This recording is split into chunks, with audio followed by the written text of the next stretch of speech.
contexte toujours le même, un contexte toujours de guerre aux portes de l'Union européenne, en Ukraine, face à la Russie.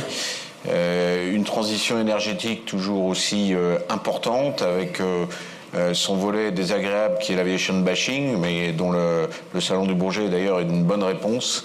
Et la supply chain qui a toujours un certain nombre de difficultés entre les problématiques d'embauche et les sujets de capacité à fournir, faire face aussi à l'inflation, la dérive des prix de l'énergie, etc., qui crée quand même un certain désordre dans les livraisons. L'événement post-clôture, ça vous a été rappelé, donc l'annonce par l'Inde de l'acquisition et donc d'une négociation à venir sur 26 avions pour l'Indian Navy. Ce contrat se fera de gouvernement à gouvernement, comme ça avait été le cas pour l'armée de l'air indienne. Donc c'est une grande satisfaction pour la société, pour nos partenaires, Thales, Safran et l'ensemble des 500 entreprises qui contribuent à fabriquer le Rafale sur ces sujets de Rafale Marine. Loi de programmation militaire aussi, on se réjouit qu'une loi de programmation militaire ait été votée. Vous savez que s'il n'y avait pas de loi de programmation militaire, on n'aurait pas un plan qui peut partir de 2024 jusqu'à 2030. Tout le monde a bien vu qu'en 2027, il y aurait un événement qui fait que ça peut remettre en cause un certain nombre de choses, mais en tout cas, il était important d'avoir cette loi de programmation militaire telle qu'elle a été faite, avec 413 milliards d'euros, en comprenant les 13 des recettes exceptionnelles à gagner. Nous sommes tout à fait dans cette logique de la loi de programmation militaire, avec des objectifs de finaliser la commande de la 5T pour avoir aussi des Rafales pour l'armée de l'air. Le chiffre a été dit de 137 en 2030, qui se rajoute aux 41 de la Marine nationale. Donc là, on livre les Rafales de la 4e tranche, la 2e partie, et on commencera à livrer les avions de la 5e tranche qui auront été commandés. Les développements qui se poursuivent avec le standard F4, la préparation du standard F5, avec des travaux à venir sur les drones de combat. Le début du SCAF, avec le début du plateau qui a été installé ici à Saint-Cloud, et où nous ont rejoint des ingénieurs des équipes allemandes et espagnoles, dans lequel nous préparons donc ce démonstrateur d'avions de combat. Nous sommes dans la phase 1B, il faudra une phase 2 à contractualiser avant d'arriver à un vol autour de 2029. Nous travaillons aussi à livrer les rétrofits d'ATL2, patrouille maritime, au standard 6. Nous travaillons sur des avions de surveillance maritime avec, dans cette loi de programmation, 12 avions sont prévus d'être livrés, 7 en tranche ferme et 5 en tranche conditionnelle, et le contrat Albatros avec des 8X pour la guerre électronique. Tout ça est donc clairement identifié dans la loi de programmation militaire. Le salon, juste un mot supplémentaire pour vous dire que ça a vraiment été un succès du Rafale. Bien sûr, on a eu toutes nos délégations, tous les utilisateurs de Falcon de par le monde se sont rendus au salon du Bourget et ont renforcé la volonté de rencontrer les autorités françaises et de nous rencontrer. Beaucoup de délégations qui ne sont pas encore équipées de Rafale, qu'on a pu rencontrer. Un fort attrait pour nos avions Falcon, avec en particulier un attrait tout à fait nouveau pour le 6X, puisque le 6X étant en vol, étant aussi au sol, on peut non seulement le voir en vol, mais le voir à l'intérieur, avec son arrangement intérieur. La maquette du 10X qui continue à plaire. Tout ça nous donne les éléments pour préparer le futur, et le Salon du Bourget était vraiment l'occasion de pouvoir en parler. Un point particulier pendant le Salon du Bourget sur la décarbonation, comme vous l'avez vu dans le film, sur les SAF, pour bien montrer que l'aviation d'affaires est devant l'aviation commerciale en ce qui concerne les SAF, puisque nous utilisons déjà une grande partie des carburants avec ce carburant alternatif. Des opérations de recrutement très spécialisé, puisque nous avons besoin de recruter. On en parlera un petit peu après. Et c'était l'occasion, à partir de l'avion des métiers mis en place par le GIFAS, de flécher les jeunes pour qu'ils viennent rejoindre Dassault. Il y en avait un petit bureau de recrutement à côté de notre stand. On a obtenu à peu près 500 candidatures et donc on est en train de les matérialiser pour nous aider à recruter dans ce contexte de forte tension sur l'emploi. Activité des programmes, je vais aller assez rapidement. Sur la Grèce, on a livré 2 avions neufs dans le cadre du contrat grec et 4 avions d'occasion, qui sont les avions qui viennent de l'armée de l'air française qu'on a transformés pour être au même niveau que les avions neufs. On a aussi poursuivi nos prospections et on a donc des discussions dans certains pays.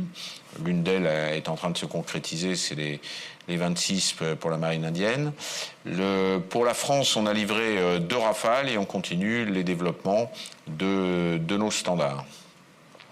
Sur l'avion du futur, le NGF, comme je vous l'ai dit, on a un plateau physique installé à Saint-Cloud. Donc on a démarré en particulier par la mise en place des outils communs qui nous permettront de travailler en équipe intégrée. Et le début de ces études est en train de se faire. Je vous rappelle, ça poursuit les études qu'on avait déjà commencées dans la phase 1A.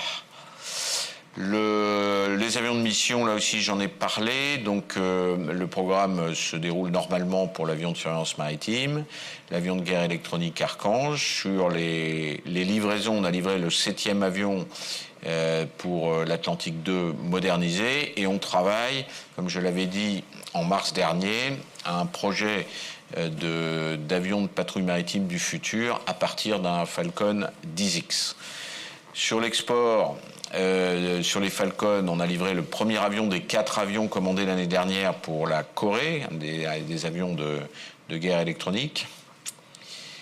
Donc sur le contexte Falcon, je vous avais dit que fin 2022, ça s'était un petit peu ralenti. Une très bonne année 2022 au niveau des ventes, avec 64 prises de commande.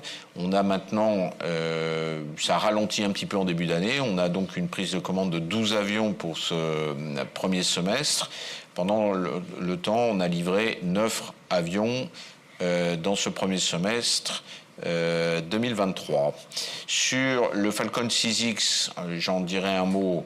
Le point numéro 1, c'est on est en attente de certification. Ça devrait se faire dans l'été.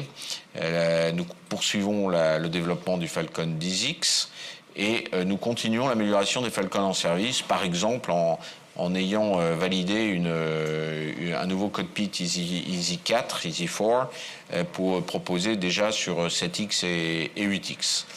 On a aussi des modules nouveaux d'aménagement de nos Falcons qu'on a mis en place aussi et qui est proposé sur le Falcon 6X et qui sera proposé sur le Falcon 10X.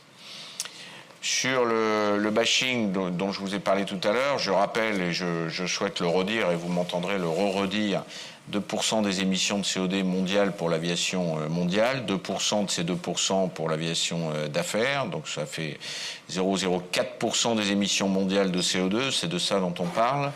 Nous sommes engagés, comme je l'ai dit dans le petit film, à la neutralité carbone pour 2050, compte tenu des obligations que nous avons tous prises. Je rappelle aussi qu'une année d'utilisation de tous nos Falcon en vol, autour de 2000 Falcon en vol en service, ça équivaut à 24 heures de flux mondial de streaming vidéo, ça équivaut à 5 heures de trafic mondial de camions ou 2 jours et demi de fonctionnement des centrales thermiques de nos voisins allemands. Donc c'est pour remettre en perspective la place de ce que coûte en émissions carbone l'aviation d'affaires. En parallèle, ça ne nous empêche pas d'avoir travaillé, et c'est pour ça qu'on est un petit peu surpris que l'aviation d'affaires ait été exclue de la taxonomie verte définie à Bruxelles, qui n'a pris en compte que l'aviation commerciale, alors même que nous avons déjà engagé la décarbonation du secteur, puisque nous utilisons des SAF. C'est pas simplement nous, c'est aussi l'ensemble de l'aviation d'affaires dans le monde. Donc nos grands concurrents en Amérique, qu'ils soient au Canada, aux États-Unis ou au Brésil, font de même. Ils vont assez rapidement dans le domaine, ils vont fabriquer des SAF. En Europe, on s'organise, en France aussi. On a eu des réunions avec le président de la République pour développer des filières de SAF. Et donc, on utilise déjà nos SAF en interne d'Asso. Et donc, on est totalement engagé dans cette décarbonation, ce qui fait qu'on est, vu de notre fenêtre, dans l'esprit de la taxonomie verte. Et on ne comprend donc pas que l'Europe nous en exclut. Et donc, on fera très certainement, on préparera des recours juridiques pour comprendre pourquoi on n'est pas pris en compte dans cette taxonomie. Ça ne nous gêne pas, nous, directement d'Asso Aviation, mais ça peut handicaper certains de nos sous-traitants, principalement les PME en France. De manière générale, d'ailleurs, si je peux comparer de ce que je vois entre les États-Unis et la France, les États-Unis vont vite dans la décarbonation par des systèmes d'incentive, comme on dit, d'incitation, et l'Europe y va en hyper réglementant. Donc c'est quelque chose que nous dénonçons, car on ne voit pas l'efficacité dans cette hyper réglementation. Et c'est quelque chose qui n'est pas simplement limité à l'industrie de l'aéronautique. Il y a aussi d'autres industries qui sont très touchées par cette hyper-réglementation. Et je tiens à dire que nous étions tous très, très contents d'entendre le président dire qu'il y avait suffisamment de régulation et qu'il fallait maintenant penser à être un petit peu plus efficace et pragmatique plutôt que de continuer à faire des textes et des normes. Sur les SAF, j'en ai parlé, on continue à travailler en recherche et technologie dans le cadre du CORAC, dans le cadre de nos entreprises, sur des formules aérodynamiques. En réalité, on travaille sur les voilures. C'est ça qui fait que la formule aérodynamique d'un avion futur pourrait être améliorée pour moins consommer. On travaille avec les motoristes et ils travaillent eux-mêmes sur des moteurs qui permettraient une plus forte sobriété, donc de consommer moins. Donc si on a des SAF et qu'on consomme moins, on est sur la trajectoire. En parlant de trajectoire, on a aussi cette optimisation des trajectoires aériennes qui donne le choix aux clients utilisateurs, aux pilotes, de faire des trajectoires peu consommatrices ou, s'il est pressé, de faire des trajectoires très différentes, donc de lui donner la liberté de choisir de plus ou moins consommer de kérosène et de plus ou moins mettre de carburant alternatif. C'est à son choix. Et on s'est engagé dans des programmes d'achat de forêts pour faire de la reforestation et être capable de travailler à stocker les émissions de CO2. Sur le 6X, je l'ai dit, on attend la certification. C'est maintenant une affaire de jours, on espère dans l'été. Alors, il y a toujours, dernière minute, avant de signer, tout un tas de papiers à étudier, donc qu'on doit livrer, qu'on étudie, etc. Et donc c'est le moment le plus crucial sur ce timing qu'on attend depuis déjà un certain nombre de semaines. En parallèle, on a une montée en cadence industrielle sur le 6X, et dès que la certification aura été prononcée, dans la foulée, on aura l'entrée en service de cet avion et des livraisons aux premiers clients et un avion de démonstration qui permettra à nos futurs clients de venir évaluer en vol le 6X, ce qui ne manquera pas de booster les ventes du 6X. Falcon 10X en continu. On est très attentif au développement du moteur. Bon, c'est un moteur qui, de base, existe, qui équipe Gulfstream, mais qu'on adapte à notre avion 10X avec un petit peu plus de poussée. Et donc, on suit ce complément de développement avec la plus grande attention et les résultats sont bons. Et donc, on est très confiant sur ce moteur, ce qui est déjà très important pour un avion, surtout compte tenu de ce qu'on a pu voir dans le passé. On travaille à la cabine, à cette modularité de la cabine et à cette nouvelle taille qui nous permet d'imaginer beaucoup de choses. Et le deuxième sujet technologique qui était important, c'est les voilures en carbone. Et on est là aussi tout à fait sur le trait pour le développement de ces voilures en carbone et pour la production de ces voilures. Les premières voilures des avions de série, vous voyez une photo là, qui sont sortis des panneaux de Biarritz et qui sont maintenant à Martignas avant d'aller à Mérignac. Ressources humaines, c'est un sujet important, puisque vous l'avez vu l'année dernière, on a beaucoup recruté. Cette année, nous recrutons encore beaucoup, 1400 embauches pour le groupe, dont 1000 en France.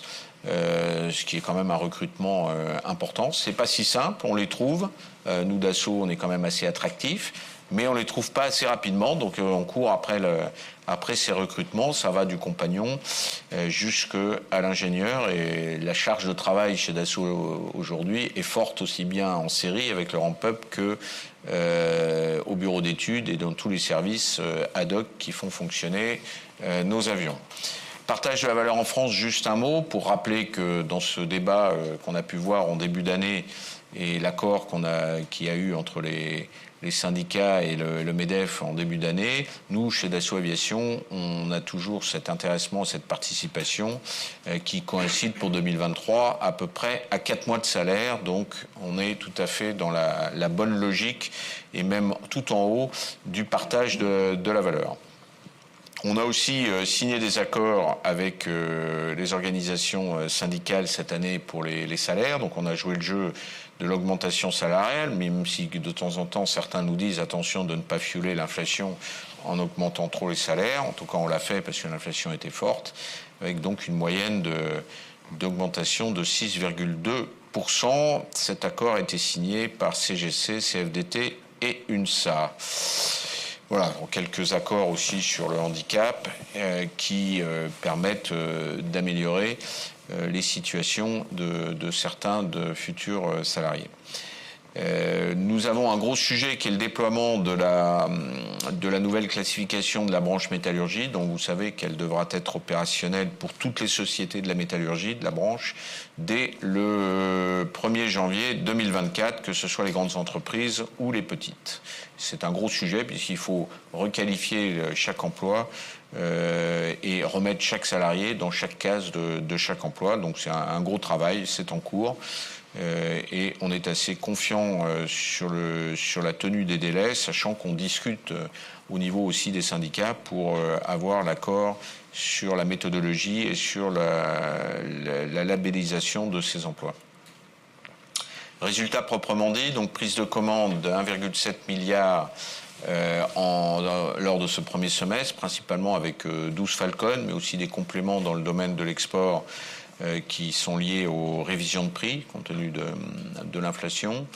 Un chiffre d'affaires de 2,3 milliards, livraison donc des 9 Falcon dont je vous ai parlé, des 2 Rafale export 9, des 2 Rafale France et de 4 Rafale d'occasion issus de l'armée de l'air française, ce qui fait en chiffre d'affaires 3 bons tiers, on va dire comme ça, toujours un tiers principal sur l'export, un petit tiers sur la défense France et un bon tiers aussi pour les Falcon.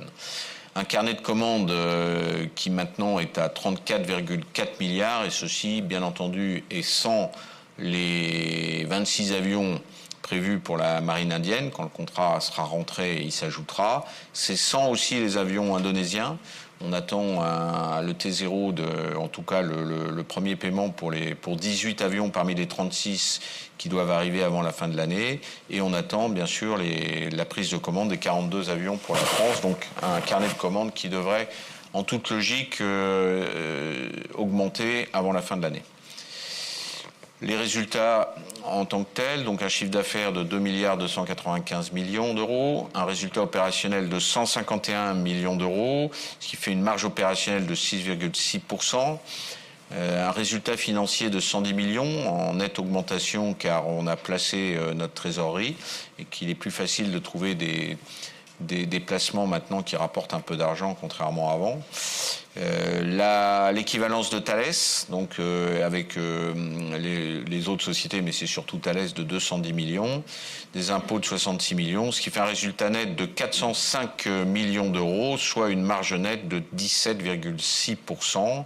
On a toujours le même niveau d'autofinancement, ça fait un pourcentage un peu plus élevé compte tenu du fait qu'on a un chiffre d'affaires un peu plus bas.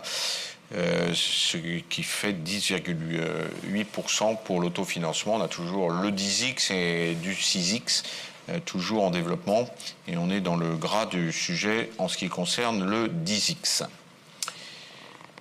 Voilà ce que je voulais vous dire pour ces résultats et j'attends maintenant vos questions pour me faire un grand plaisir d'y répondre.